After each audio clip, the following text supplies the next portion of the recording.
Hello there and welcome to another episode of 4TimsWeekly podcast. You join us on Tuesday the 15th of February. This episode's obviously going to be a wee look back at the Raith Rovers game on Sunday, and we'll also preview the upcoming Europa Conference League game against Bodo Glimt. It's myself, Danny and Andy here. So Danny, I'll come to you. On Sunday, quite audibly during the game and then after the game, Ange wasn't very happy with how Celtic played. We did come out with a 4-0 win, so is that just the sort of standard that we've set now, that Ange is coming out of that 4-0 win not too pleased with it? And what did you make of the game? I thought shouting at Stephen Welsh was a bit of an overreaction, didn't it? Obviously, I was watching it on telly, so you only get to see kind of off the picture, but I didn't know what Welsh was actually meant to do other than take the guy on. But it's just another thing about how Ange likes his teams to play. He wants us to play in the front foot all the time. And the first half was pretty poor. Even before we got the goal, it was quite flat. You know, with Johnson and Forrest in the team, and you're thinking maybe they'll impress, take a chance with Stein in the team at the rest of the season, but they didn't really. It was kind of flat in the first half, and Andrew's probably well within his rights to have a go at the team if he did at half time. And I thought the game,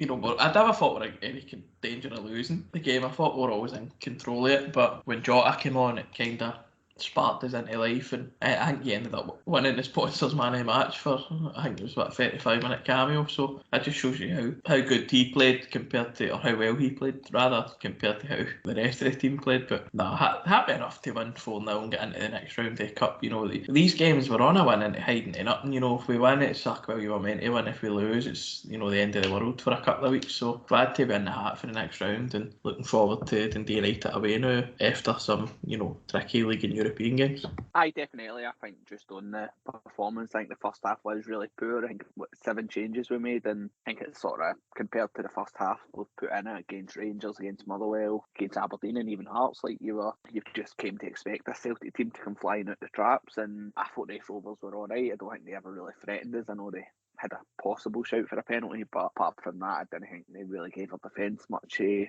struggle. Look, I don't know if it was just because it was a bit of a lower crowd than usual and you had no Green Brigade there, so obviously the atmosphere was a bit less than it usually is. I don't know if that's sort of what contributed to actually being able to hear Ange, because usually if Celtic Park's full, you probably wouldn't have heard it, and I don't know if a lot's just been made it because of that. But I thought we played alright. The goal that Liam Scales scored was a cracking finish. I think it's Tom Rogic that plays the bottom, and Scales hits it. He scored a cracker against Dundee United as well. So I think it's got to sound harsh, but I thought other than that he didn't really contribute much. I think Ange would have been probably disappointed in most of the players that come in, especially the two wide men, as you mentioned, James Forrest and Mikey Johnson. I thought the first half was just diabolical from them, and as I've said on here since we've started this podcast, and I've said that before we started this podcast for years, I've never been a massive fan of James Forrest, but I thought the first half was as bad as I've seen him in terms of just absolutely hiding away from being anywhere near where the ball was. And Mikey Johnson was sort of the opposite, because he was getting the ball plenty, but just every time he got it, he seemed to just waste it or do something silly to get the ball away. Like, I think that was really what contributed to our first half performance looking so poor, because we've become so reliant on our wingers providing a lot of the pace and dynamism of the team. And look, Mikey Johnston and James Forrest, the boys that have come through the academy. I know James Forrest obviously been there a lot longer than Mikey Johnston, but some people seems to be twofold. Either some people don't want to criticise them because they've came through the academy and you just want to see Celtic boys doing well, which is good, but there's also, I don't think they should be judged solely on that, especially like Mikey Johnson. I know he's had a terrible time with injury and he went off in the second half, but he's been about the squad for about five and a half years now, I would say. And I have concerns, not just that. I think his Celtic career's probably close to finished, and I was really surprised that he didn't look for a loan move in January. But I'm actually quite concerned for him, because I think there's been a few whispers that it's sort of like, it's not as if it's just the same injuries picking up. It seems to be a sort of chronic pain sort of thing. I know he commented on somebody's Instagram who was suffering from something like that, and it's quite a worry that he did go off. And I know there's not much room for sentiment, but it is sad to see. But no, the second half, as you say, Jota came on, got the sponsors man of the match. I don't know how much of that was just into whoever was presenting it wanting a picture with Jota, but we did really sort of come to life when he came on. I don't know, it was like until the second goal, I didn't think we really did turn up. For the second goal in itself, I thought was our best move of the game, with Rio Hatate playing an inch perfect ball through to Jota, and then Jota slides it along for Jackie Marcus, who's finish, I don't think, can be really underplayed as well. I thought it was a really nice, cool finish from him, and I was delighted for him because he was just about to get subdued. Maeda had been standing on the touchline for about 2-3 minutes, so he was literally seconds away from being substituted. So I was delighted that he got his goal, because if he hadn't, then it would have just been another game where people said, he's played all right, but he's not got on the score sheet. So a big moment for him in terms of breaking that many drought, because the longer that went on, it would just have caused a few sort of issues. And at the end of the day, like, you get the third goal with Maeda. I think it's Ralston that heads it on, and Maeda puts in the rebound after the keeper saves the first attempt. But you can't really complain with that. That's your two strikers that you've played on the day, got on the score sheet, and then beat on when he stepped up with that penalty. I think a lot of people thought he was going to miss, and I suppose the only good thing about it is that the next time we get one that matters, then he won't really be near it, and you've not really suffers from it because he's put in the rebound. But Andy, I'll come at you. I spoke to Danny there saying about how Ange wasn't very happy with Sunday's performance. What did you make it? Listen, we've known for a long enough time now that Ange isn't really the type of guy to mix his word or hide how he feels. I mean, it's been well shared now, but the clip of him fucking roaring for the touchline to let them know what he thought and that it wasn't good enough. That's why a lot of us have taken to him. He won't, unlike what we've seen previously, just sort of, he won't say, it was a good performance, this and that, and try and hide the team or protect the team. He'll call it out. There was a lot of players in that team who were, it was their chance, really. It was one of many chances, but it was another chance for them against sort of lesser opposition, if you like, to go and sort of showcase that they're taking on what Ange is sort of trying to implement. They're taking on board his ideas, taking on board what he's saying to them, and that they want to actually put themselves forward to sort of stand up and be counted. And obviously a lot of people have again just failed that test. Johnston at this point he needs to go, and even for this, if you just get into a football point of view, like he's not going to be a Celtic player, but if he wants to give himself a career in football and not just sort of fade into the ether like you've seen plenty of players do, where they just fall into reserve football, B team football as now at Celtic, and then too long without playing, and before you know it, you'll find out that he's fucking sitting kicking about in the juniors at some point. Like that's what happens to people like that. But he needs to go and find somewhere where he can play every week and just go and enjoy football, because it's not at Celtic. Forrest's a guy that, listen, he's had his ups and downs at Celtic. He's been at Celtic for a fucking long time. He has scored a lot of important goals, but to me it just looks like somebody that's probably finished. The type of player he is as well, like once age sort of catches up with you, like very few sort of a pacey winger, as you would call him, very few players like that can sort of do it consistently once they get to that sort of 30-year-old plus when they come into the game so young. There's very few, and they need to be very technically gifted to do it once they lose that yard of pace, because they need to sort of utilise their strengths in other ways, and Forrest doesn't seem to adapt to that. And I think we look a weaker when he's in the team and he's out there. It's all very predictable in terms of what he does. So again, the wide men were really disappointing, and I think that's partially why we were so poor, because a big part of how we play and how we set about our business is the wide men. Fada, you look at the goals and assists he's got already. Jota, I don't need to bum up Jota to anybody. That's all came for wide play and wide men, and the way that they go about the game, and the way that even the way that they press off the ball, you're just not getting that for Johnston and Forrest. And I don't know if it's a willingness thing to do that, but even get back to that goal that Jota set up for Kyogo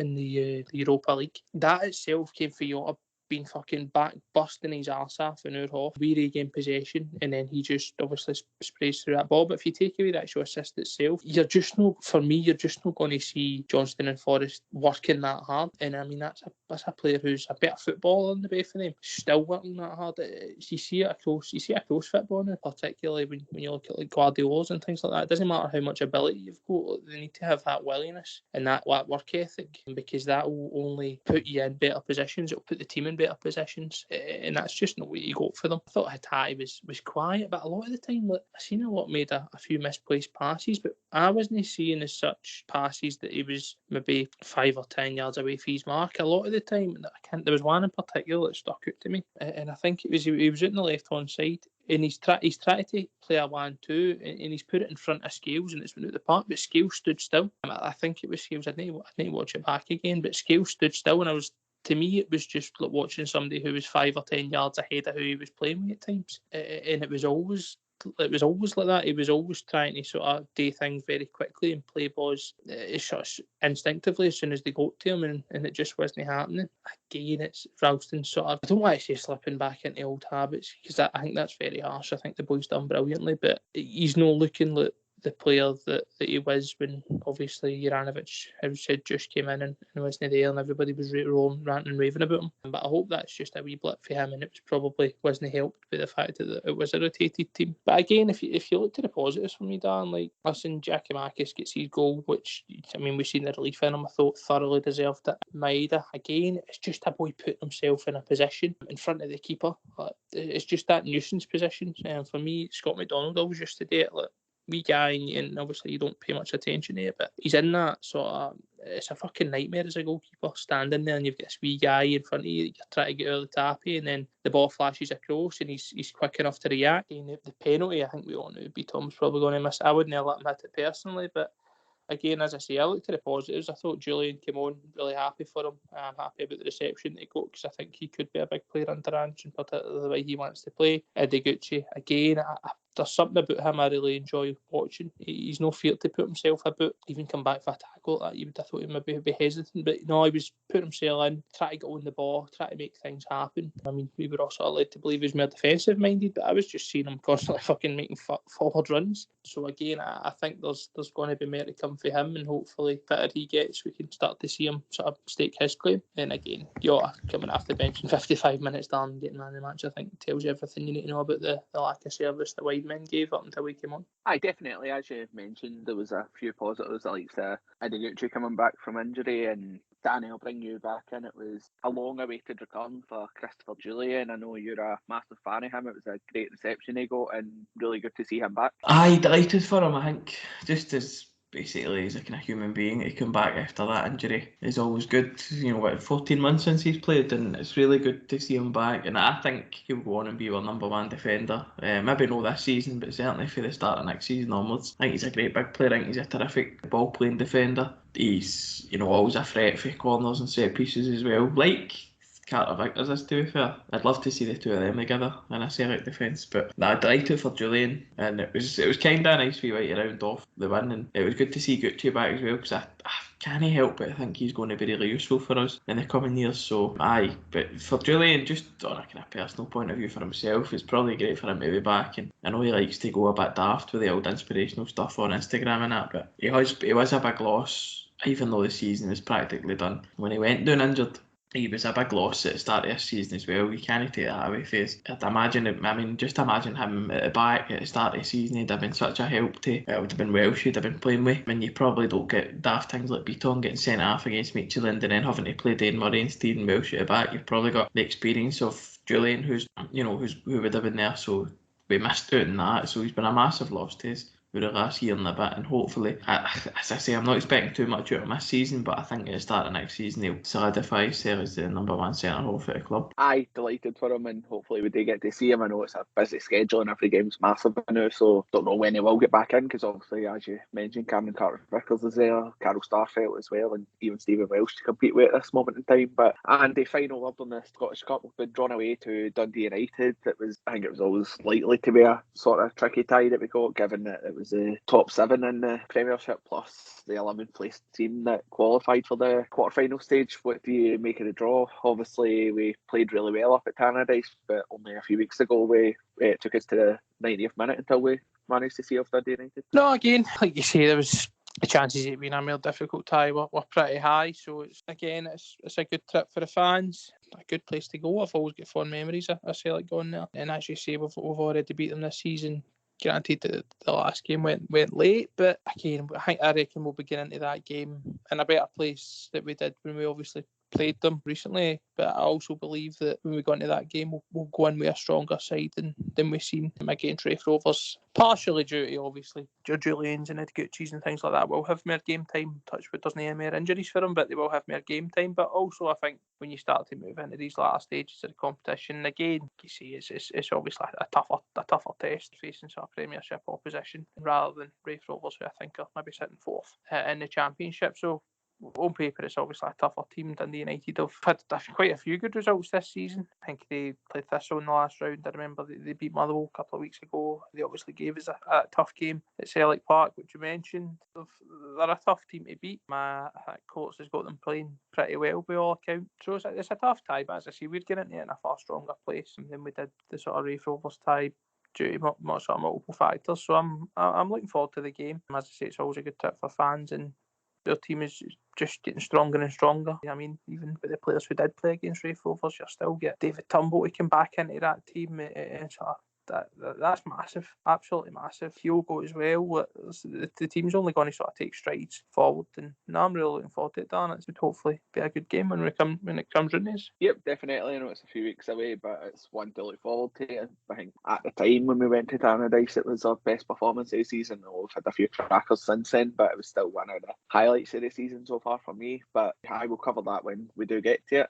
Danny, I'll come to you. We go back into European action this week. We are up against Bodo Glimt from Norway. It's no the biggest name in Europe, and some fans might not be too aware of them, but they've been the Norwegian champions for the last 2 seasons, and they came out of a Europa Conference League group with Roma, Zorya from Ukraine, and CSK Sofia from Bulgaria. And although they finished second in that group, they actually only beat it all. They won 3 games and drew 3. So going to be a tricky tie for Celtic. What do you expect from it? Obviously, from their group, Bodo had the headline-making result against Roma at home when they beat them 6-1. Aye, they beat Roma 6-1, but then they ended up finishing below Roma in the group, so they're obviously a wee bit inconsistent. They're going to be a good team. All Scandinavian teams are really good teams. You know, they all seem to have good team spirit, good work ethic. Maybe the quality might not be there, but they have set most of their team, so certainly one of the better players, the boy Berg's away. I think they're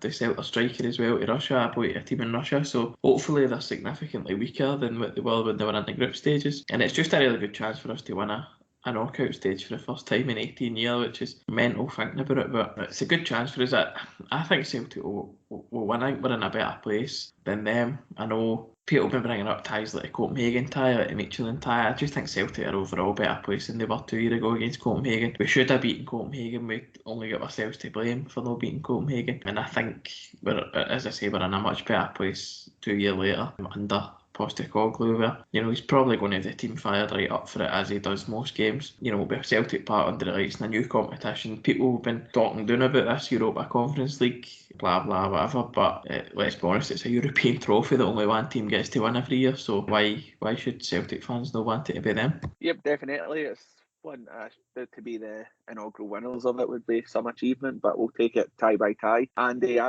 as Danny said, there's been a lot of sort of comparisons to games like Copenhagen. Even if you look at Norwegian opposition, Celtic have had their problems just 5, 6, 7 years ago against Molde, and even back in the Martin O'Neill days against Rosenborg. So it's as Danny said, against these Scandinavian teams, you're likely to get a tough test. And will Celtic be too strong for them? And do you think, as Danny said, they've sold a few of the notable performers from the group stage in this transfer window, and they're also in the off season? Like it's been mentioned, obviously. Listen, they've lost a few players. Obviously, Berg's away, and as Danny mentioned, there was other boy, I think it was Kansnadar he went to. Danny can correct me if I'm wrong in that, but I think Bjorkan also went to Hertha Berlin. If you were saying to me this tie was 6 months ago, I'd probably be a bit more wary of it. Don't get me wrong, I do agree. Scandinavian teams they will be well organised, they will work really hard. I don't think we can really just go ahead and sort of disregard the champions of Norway. I mean, if you look at a team such as Rosenborg, who everybody generally uses as a benchmark, given that we play them every fucking 2 years, I think they struggled. I think they were about mid-table this year. So it obviously shows that it's not so much a walk in the park for them anymore either. So it will be a tough tie. I just think we're in a better place ourselves, and we're probably facing Bodo at the weakest have been in the last sort of 12 to 18 months, which is always going to work in your favour. And again, you're facing a team who are in their off-season. I think they've really only had friendlies. I was having a wee look just to see sort of when the last time they played and how they were sort of lining up. I was curious to see if they'd maybe tried to reinforce their squad, obviously losing players like Patrick Berg, Marcus Berg, another one that haunted us before for that Scandinavian region, but like Patrick Berg and things like that, I was trying to see if they had replaced guys like him. But again, nobody that sort of sprung to mind or gave me any fear. But they'll be well organised. They'll be up for it. Again, they'll see it the same way. Like, obviously, they're not as big a club as us, but teams like this obviously look at these competitions favourably. It's a thing that I think a lot of European teams, to their credit, they take these things seriously, and I think we should as well. As you say, it's a European competition, and I've spoken 1,000,001 times about how I feel that our lack of success in the latter rounds, the fact that we've not won a knockout tie post the group stages since the Martin O'Neill days, that feeds into the fact that we fucking struggle heavily in qualifiers, because so much of what we do is, even when we're in strong positions in qualifiers, the mentality goes, I don't know what it is. We concede one and then before you know it, we're away. Whereas if you've got it in you to win these ties and things like that, then it only serves a sort of good purpose and gives these players that experience. And again, we're not looking for just this season under Ange, we're wanting to go forward. So again, winning these knockout ties, these sort of two-legged affairs where play them at home and you need to sort of see what you do away from home, that only serves you well when you go into, hopefully, again, touch wood, if we do win the league and we go into the Champions League, you can treat the games a bit like that. Obviously, it'll be a different calibre opposition, but what you need to do and the experience that you've got of playing away from home against teams who play slightly differently, like these things will all sort of benefit you. And again, even worst case scenario, if we do end up in a qualifier, you'll be in a far better place if you're capable and you've sort of got yourself on a good run against teams like Bodo Glimt, who they are the teams you come up against. And again, I would bite your horn off to see Celtic win any form of European trophy, regardless of how people want to look on the Conference League. I don't think it's any form of distraction. I think it's only a positive thing. And again, the revenue that we'll bring in for hopefully going further, you get money every sort of win, every draw, every latter round you go to. It's only a positive to be looked upon. But again, another tie I'm looking forward to. Thursday under the lights, hopefully a good crowd in, be up for it. And again, it's a team that they're not going to come in and just sort of stick 11 men behind the ball and try and boot fuck at you.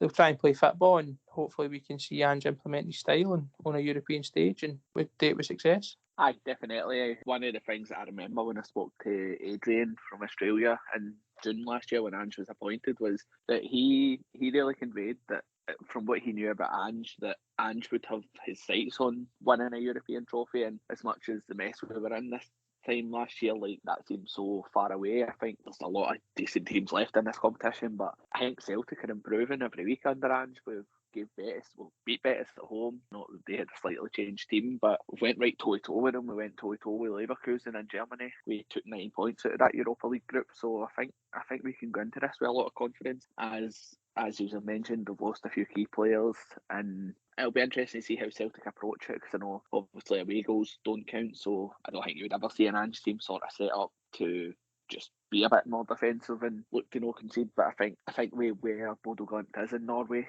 like, it'll be really tough conditions when we play the second leg, so I think it's vital that we take a pretty substantial lead over there, whether that be 2 or 3 goals, hopefully more, of course. But I think that's something that we need to be wary of. But I think we've got the team that are playing well enough to know. I don't know how many friendlies that Bodo's played in getting prepared for this game, but hopefully we do catch them cold and sort of benefit from playing them while we're sort of in this fantastic run. But Danny, how would you approach it? As I said, there's no away goals, but how do Celtic go out here to do they go out and just try and kill this tie in the first leg? Because obviously the Celtic Park crowd, I know I was looking at the tickets last night, there's very few tickets left, so it will be a pretty electric atmosphere, you've got to think. He'll just tell a team to go and set about them for the first minute and see what happens. I don't think the game plan will change for any other game. I think it'll be just go out and score as many goals as you can and hopefully concede as least goals as you can. I think you're right when you talk about how well we've played in Europe. We didn't really get our due rewards for the Europa League group stages. I thought we were brilliant in it. Some of the football we played was brilliant. We were brilliant against Leverkusen. The only thing is it was the same old problems that tripped us up, which is why maybe people are kind of maybe not as forthcoming and saying how well we played. But I thought, for at least the only game that we kind of let ourselves down in was getting beat 4-0 Leverkusen at home. But even at that, their keeper had a worldie that night. And most of the game, and the other 5 games, we certainly completed in all the games, but the 5 out of 6 that we played really well, and we should probably have won more than 3 of them. And so we're playing well under Ange in Europe, and I think he'll just set a team out to go about them. I think when you say about Betis, we played a second team against Betis that night and all, and the team played really well. So he's got form in Europe, Ange, so far. It's not as if it's new to him, but I think he'll tell them straight away, just go. It'll be like the Rangers game again. Parkhead will be booming, and he'll just say, right, go out, set about them for the first whistle, see what happens. And hopefully by the end of the night, it's Celtic more than 2 and Bodo Glimt 0. I think anybody would settle for that. Andy, how would you line up? I think this will be, I know we've rotated a lot in the last few weeks, especially in the sort of midfield and striker area, but it's a big game for Celtic. How would you line up? I mean, obviously, it's I don't know about the full sort of level of fitness of a lot of players, but going after what I assume, I think you obviously Hart and goals, Juranovic, Carter Vickers, Starfelt, and Greg Taylor. The midfield's the one I'm maybe a bit unsure about, because obviously McGregor's got to start, and for my money, Hatate's got to start, but you're then looking between Rogic and O'Reilly, and I think he's going to go with O'Reilly. I think that boy's been fucking unbelievable since he came in. He looks like an absolute steal. Fantastic bit of business by the club. Rested against Raith, which again, obviously it's a bit different. Rogic was away with Australia, and then because of that didn't play in the Rangers game, came back in, and he played the full game against Raith, which to me looked as if he was going to favour O'Reilly, which I would probably do the same, as much as I fucking adore Tom Rogic, especially this season. I think he's been brilliant. I really do think it would be harsh for O'Reilly not to play that game. So I think the midfield will be Hatate, McGregor and O'Reilly. And then again, front three, you're looking at Jota and Abad out wide. And it's going to be Maeda through the middle. But again, it's Yakimakis. I'm happy with a lot of what I see for him. Buzzing for him to get his goal. And I think he's going to be a good option for us off the bench. But I think Maeda will be the man to start. Got another goal against Raith. Really is a busy player. A lot of what we do at times will stem for the front and will stem for the way we press and sort of try and win the ball back in those awkward positions for players. So I think that will be the team. Again, fantastic options after the bench. You'll be looking at Yakimakis, Rogic, Idiguchi. It's a strong team. Just when you mention obviously about playing Midtjylland at the start of the season, like that's night and day between them. So I think that'll be the team we go in. I think that's probably the strongest available team. I like your team. I would agree with the midfield, but for me, and this is just my personal opinion, I'm sure Andrew's not listening, but for me it has to be Giakoumakis. I think that he has held the ball up so well. He's contributed so much to the play, and that's not even a knock on Maeda. I think Maeda's played superb when he's played as well, but for me, I think Giakoumakis has been more impressive so far. And I just look at Bodo coming out, and if they are sort of so early in the season or the pre-season and they start to tire with half an hour to go, so I think Maeda's the perfect sub to bring on, because he'll just run the legs off him a bit like he did when he brought Maeda on again Rangers in that. But Danny, how would you line up? And are you happy with Andy's midfield? Hatate, McGregor and Matt O'Reilly? I am happy with the midfield. It's funny because when we played against Motherwell, I said it in the group chat the other day about how you notice already if O'Reilly's not playing, and his absence stuck out that sore thumb on Sunday. But I remember the Motherwell game and he was on the bench and Rogic was starting, and I says, I don't think it will cost us the win. I think we'll win, but I think today you can see that O'Reilly might just be the option going forward. And obviously Rogic did a great game, scored 2 goals or whatever, and just did a great game. And I thought, right, well, that's me too. I would go O'Reilly the more. I think Andy's right. I think O'Reilly's just the man at the minute. I think he did a really good game up at Aberdeen. Didn't start on Sunday, so I would play him, and I would go Giakoumakis up front. I think Ange will play Maeda. I would go Giakoumakis. I think Giakoumakis up front gives us the best balance in the team at the minute. Obviously, if Kyogo was fit, he would be playing, but I think Giakoumakis gives us the best balance in terms of getting Jota and Abada into the game. And I think if we're going to just go, I think he'll go Maeda, because I think it might be the same team that started at Pittodrie with Juranovic in for Ralston, and I think that's how he'll go. But I would go Giakoumakis, because I think he's been very, very good since the turn of the year, and his presence in the team is really good, and I thought his finish on Sunday was really good. And I don't know, I think I could just picture him kind of taking, not that Maeda doesn't, but they're 2 different players, but I think if you're wanting to impose yourself on a team, then Giakoumakis is where I would go. I do think he'll go Maeda, but I would play the big Greek fella. It would be an interesting one to see. I think that's like, especially when Kyogo was early in the season, that was the problem he had. He didn't have anybody, and now we're arguing about two really good strikers that have performed well since January. And I want Giakoumakis to start, but I'm not going to complain by any means if Maeda starts. But it'll be one to look forward to. I'm sure that we're all looking forward to it. But Andy, I'll just go first with your prediction. What do you think the score will be, and pick a scorer if you're putting Celtic on the score sheet? Be to and fro now. The question was coming. I reckon I'm going to go 3-1. I was going to say 3-0, but just, in fact, no, fuck it, 3-0. We won't concede. I think the full front three will score. actually. I think Abada, Jota and Maeda all score. Kane on Giakoumakis, I'd be happy with either starting. I think they've both got qualities and they've both got a lot of positives. So I think the front three will score. So even if it's Giakoumakis, then I think him, Jota and Abada will score. If it's Maeda, I think it'll be him and the other two. I'm very confident in a Celtic victory as well. I'm going to go for Celtic to win 4-1. I think that Matt O'Reilly will go on the score sheet, Cameron Carter-Vickers, and whatever of the two strikers starts will get a double as well. But Danny, what are you going for? I think it'll be 3-0 as well. I said that earlier on, talking about it in work. I think we'll play really well, be up for it straight away. I think Giakoumakis, if he starts, will get a couple. He's going to score a thundering header one of these days, and I think he'll get it on Thursday night. And hopefully we can kind of shell shock Bodo into, not letting them settle, just kind of a couple of goals early on, or at least one, and then they can't settle and we can just pick them off at will. And I think we'll score 3, but this could be famous last words, but I think Furty's got a feeling I can Astana in the Champions League playoff about it, whereas if we get the goals at the right time, it could be a very good night indeed. But I think it'll be at least 3-0. I'll say 3-0, and I will go for Giakoumakis to get 2. And I think Jota plays a wee bit more direct in Europe. Maybe he knows there's more eyes on him, so I think he'll score the opener. Right, so you've heard our 3 predictions. Tony's not here, but he's probably Tony's saying 5-0 Celtic, Edward hat-trick and Brian McClure to get the other 2. So I'm sure we'll have him back for the review of the game. We'll be back either late Thursday or possibly Friday. We'll look at the first leg and also looking forward to the Dundee game on Sunday. I'd just like to thank everybody if they've got to this point and they're still listening. If you want to see the Matt O'Reilly press conference that the fan media were at today, that should be up on our YouTube. So if you just search for 4Tims on YouTube, you'll find that there. And we will be back after Celtic Court player victorious on Thursday night. Cheers.